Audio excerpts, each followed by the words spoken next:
Hello and welcome to another edition of From the Toll podcast. As you can see on the screen, we're very kindly sponsored yet again by SCM Sports Agency. The SCM Sports Agency are the agency making a difference as a goal, based locally here in the East End of Glasgow to help you make your dreams a reality. Giving 100% attention to detail and using a vast knowledge of contacts and networks built up over a long career in the game, you can contact them today at smcsportsagency@gmail.com. That's smcsportsagency@gmail.com for further details.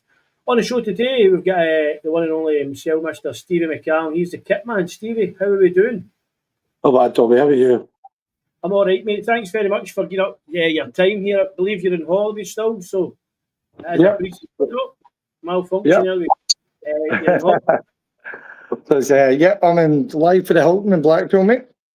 How's the weather?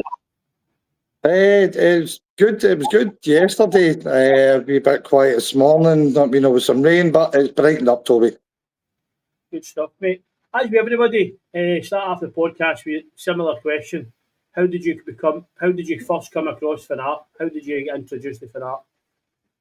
Obviously, again, playing amateur football, and I ended up coaching it. I know Finnart were always, they were the benchmark, Toby. They were winning Scottish Cups, and I was lucky enough to watch a couple of games with John Bannigan and things like that, all playing.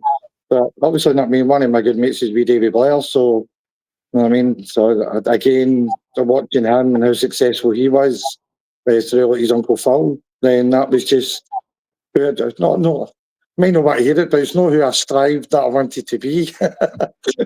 But obviously the club had a great name, and I was well respected and feared as well in the amateur game, mate. So that was how I came across for that. So that would be the Sunday team. Yeah. You said there a lot of Scottish Cups now, playing really well, good name in the game, good grounding, good standing, and well fought a lot of other teams as well. But so obviously you came across him like that. Young David De Blair, as you say, he won many Scottish as well with the club. But when did you actually become involved? What was your first involvement as part of Finnart then?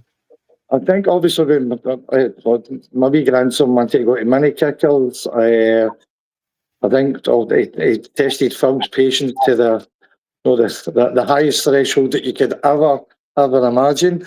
And then he wanted to play. He went for a trial, and obviously he wasn't very good outfield, but we came away facing that, and then we came back 6 weeks later as a goalkeeper. I'm a goalkeeper coach by trade, and he went to training, and Gareth liked him, and the rest is history, so to speak. Obviously, he's moved on, and he's at another club just now, but he's still playing football, Toby, and he's still enjoying it. You know what I mean? So that's what's important. That's it. So obviously that was your first involvement for that. How did you come about then getting dragged into being the kitman? Whose fault's that? There was a meeting, and I just went along just to see if I can help out. That's from my boot, just helping out, filling in where I can. I liked obviously everything the guys were saying, the pathway and moving through things and making sure that we know that they were getting to a higher level, and I loved that. So that let me know, and when I do things right. Obviously, some of the players will say that it's, a bit OCD, Toby, but again, it's my motto.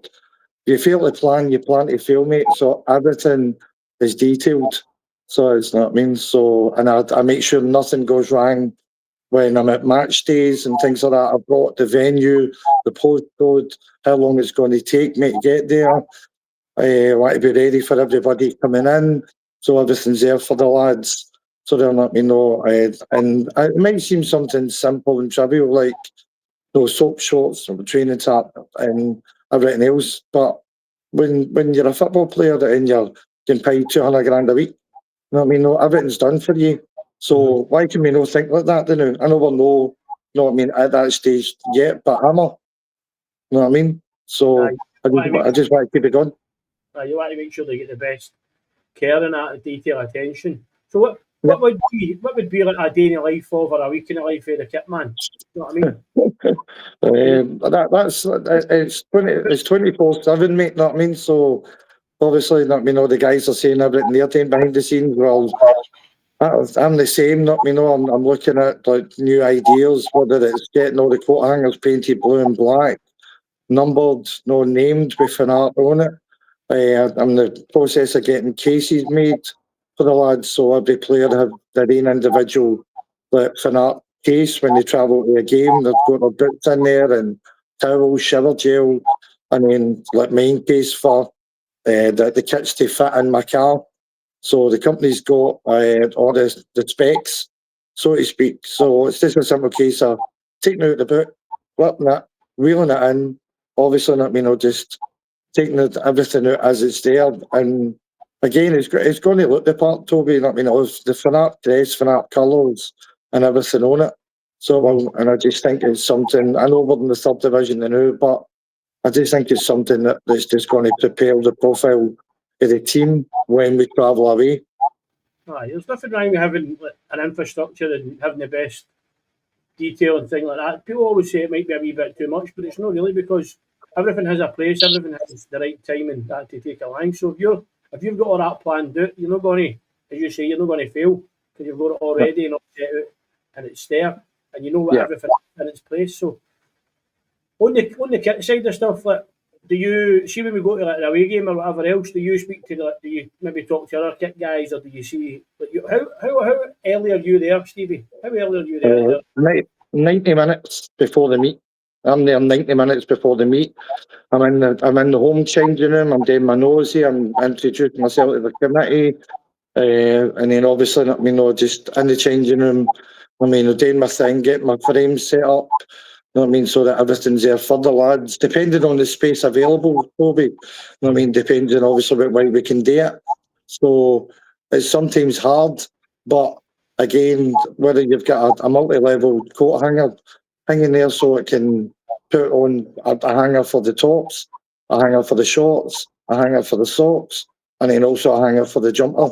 Then when the player turns up, he's not going, I need socks, I need shorts. You know what I mean? And all the coat hangers are all labelled small, medium, large and extra large. So some players prefer extra large shorts with a large top. You know what I mean? And you get to know that over the years. So you do someone laces in the shorts, some don't. So you make sure you've got a pile, which I call Russian roulette ones, Toby. There's no size on it, there's no laces in it, but you just hope that you picked the right one for the right player and he's happy with him. Aye. So you turn up. So it's a case of getting everything ready, getting it out your boot, taking it in, putting it all out, laying it all out. Then what's your job? Then what is your day look like once it's all set up? So once it's all set up, then it's a simple case of making sure the first aid bag's topped up, and then obviously the water. So I've got a water cooler box, and I make sure there's ice in that. Again, so water, Loaded Sport, isotonic, is in there. Just listening to the lads, anything that they need, tape and things like that, I get that. Make sure that's there for them. The sweeties, Jaffa cakes and things like that.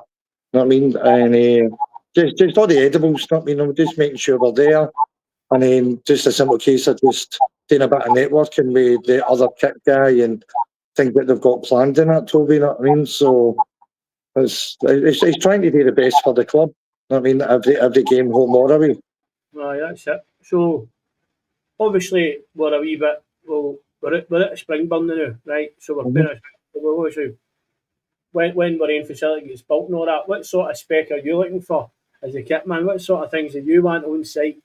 Do you want to see my plans that I've drawn up already? A young Philip, I'll be there on the day that they build that kit room, mate.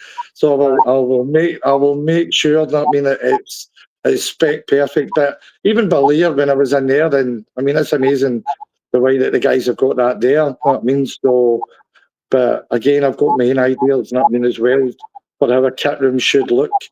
You know what I mean? For the lads. So again, going back to the Premiership kind of thing, they might not be a Premiership player just now, but they'll be treated like a Premiership player by myself. You know what I mean? So that when we eventually get there and go, well, do you know what? I told you 4 years ago we would get there. You know what I mean? I says, and now we're there, so I'm not going to drop my standards.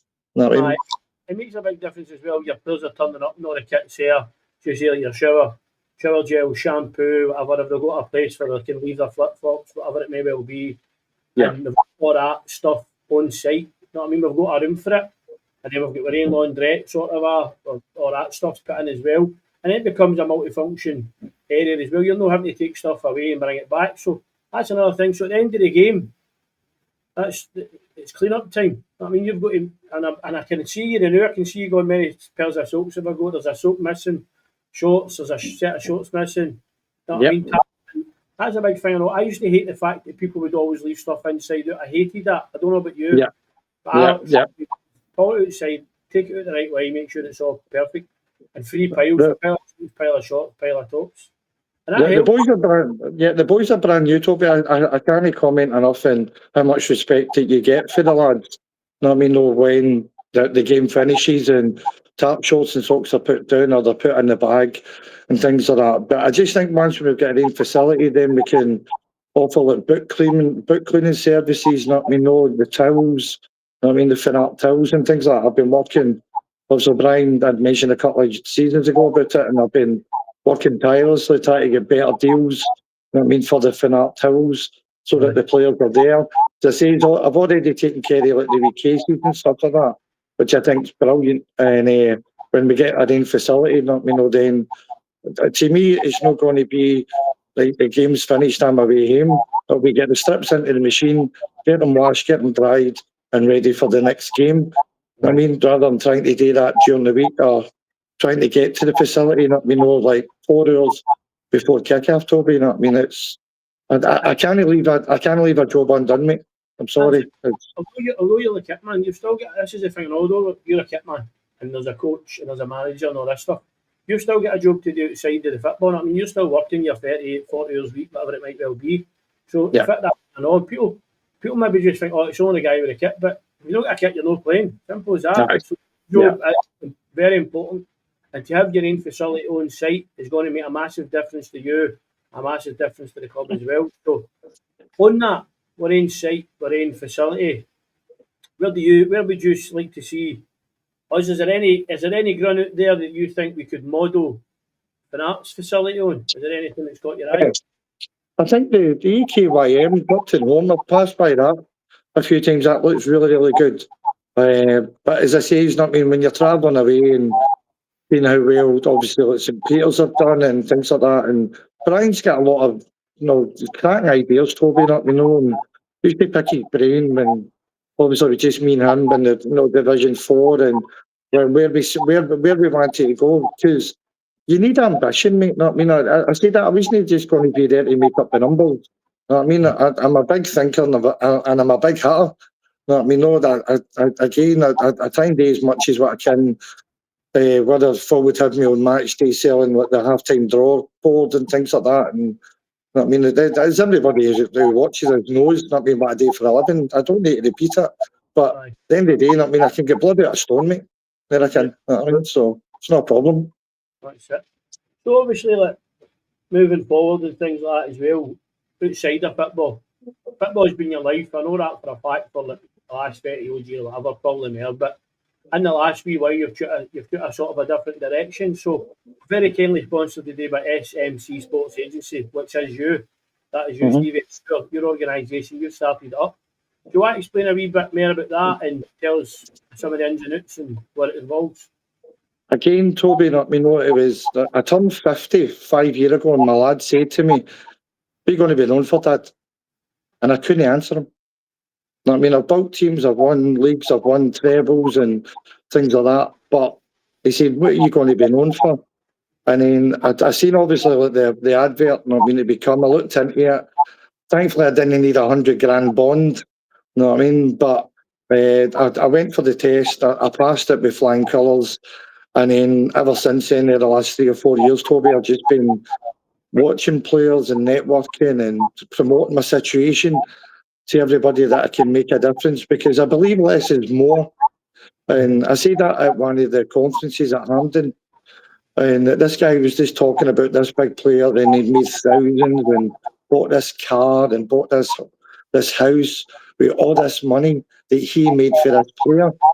And I asked him a question. I said, "So you said you've got 10 other clients. Who are they? Aye, what you doing for them and who are they?" Who are they?" And with that, so I used that as a lesson, and I went, "I'm never going to be like that. I'm going to be there for the players if I can help them. It costs nothing to sign with the agency. It costs absolutely nothing, but we will look after them. We will make sure that they get to the goal that they want to achieve. Anybody who knows me, not me, knows that's just the way I'm up. So it's not me. No, I've got a lot of good contacts. Picked them up over, about a long career, and I'm working at the West of Scotland. You're constantly looking, at other players and saying, these guys shouldn't be playing there. There's even boys at Finnart that shouldn't be playing at that level. They should be playing at a higher level. So I've been doing a bit of networking. I've contacted all the academies or Scotland. Just wanting for an invite. Just saying, any chance I can come up, have a wee look round, and get to know who's the big wig, who's the guy I need to talk to, and see if I can open the door for an individual. It doesn't need to be like a boy or a girl, just anybody that just wants this dream, that they want to be a professional footballer, and if I can help, brilliant. That's it. If you're saying there, you can make a difference in somebody's life. Even if it's just one person, you give them an opportunity, you let them get that dream, chasing the dream, and you've managed to give them some sort of guidance and some support to get into that position to play professional football and earn a living for it. Brilliant, great. That's you've done the job, as you say, but I like that fact that you said, who's to that guy, who's your other players, because sole focus isn't just on an individual who's making it. What about the other guys? What are you doing for them? How are you supporting them? And I do believe that the type of person you're, mate, you're very outgoing and you're very determined. Your drive, when you get that between your teeth, you're not going to get up until you succeed. So I've got an inviting personality. Everybody tells me, Toby, But when I look at the pathway for Finnart, then when these guys obviously, go to the next level, then I want to make sure that everybody's all right, and that includes the club. Because Phil, the conversation's been full of Ed when we're coming back for runs, and he's like, "Stevie, can you drop me off?" And I pick his brain, and you're sitting going, this guy's devoted a big chunk of his life, his marital life, his personal life, his kids' lives, his grandchildren's lives, and these players are just getting took away from him, and and he's the one paying some of the parts for mini kickers, and he's buying balls and wants just to try and help educate kids. And to me, I think it's about time that they get well looked after. They get, obviously, White Hampden's never contacted Phil Blair. They say, "What are we doing wrong, mate?" Level football needs a reshape, and it needs to be speaking to people like your Phils who have been in the game for 50 years. Guys like yourself, I've been doing it for 30 years or whatever it might well be, who've had the Saturday, the Sunday, they're involved with kids' football, Saturday in the academy. We've got over 90 coaches, as you know. We've got over 450 kids across the girls and the boys academies. And that's that. And hopefully, with that and with the academy, you'll obviously find a few nuggets in there. Coming through. You'll be able to move into your sports agency. You'll be able to help them go to that next level. And whether that next level is moving up through the Finnart ranks to get the pathway and play in the senior team, or getting to senior team, then moving on to bigger things. That's ultimately what your aim is for them. To get them as high as they can possibly go. But our own facility ties our hands financially, Toby. So having our own facility, creating sponsorship, advertising deals, and things like that.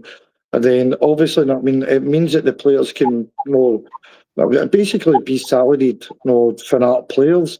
And to me, a young kid joining Finnart, just now, it's exciting. Because it's not a case of like, well, do you know what? You're going to start at mini kickers, and then by the time you're 16, 17, if you've not made it, then you can just stay at Finnart. But it's a case of joining Finnart and then looking and saying, well, do you know what? I've got an opportunity here to be a professional footballer. To get everything in place, the building blocks are there. For me, all I need to do is work hard, show commitment, show dedication, listen to my coach, and they'll open doors for me. When I get further up the level, then they'll get other things in place. The sports agents there, the stadiums there, the exposure's there. and we can look after them, and we can look after the club. That's it, mate. Just one wee last thing, mate. What do you see? What is your ambitions for Finnart for say the next 5 years? Where would you like to see the club? Again, in a rain facility, Stevie's kit room. I mean, so again, I mean, maybe like a wee like Finnart museum there. I mean, where people can come and learn, obviously, the history of the club and things like that. And I mean, I think that's really important because this club's doing things that other clubs are trying to do. I mean, we know much history. If that makes sense. Hope I'm not being insulting there by saying that. I mean, but it's just looking at it and going, in the next 5 years, if we can do something and make sure, obviously, that we know everything's going to be, looked after and taken care of. Everybody else, and a lot of them are all volunteers. So, but again, it's if Finnart become, which I know they will. So, in the rain facility, a West of Scotland established team moving up the ranks, and then eventually going to have salaried staff. It's exciting, me, and I want to be part of it. Aye, definitely. The thing that you said there as well, having your own facilities, you put down a marker, you've got a place to call home, it becomes a fortress. The guys are in it day in, day out, the kids are in it day in, day out. It becomes familiar. You know what I mean? Everything around about you is yours, it's your own base, it's everything that you've wanted. Yeah. So I totally agree with 110% everything you said there, mate. Stevie, thanks very much for giving up your time, especially on your holiday, your wee break, mate. Toby. As always, special thanks goes to yourself for the SMC Sports Agency very kindly sponsoring another edition of the podcast.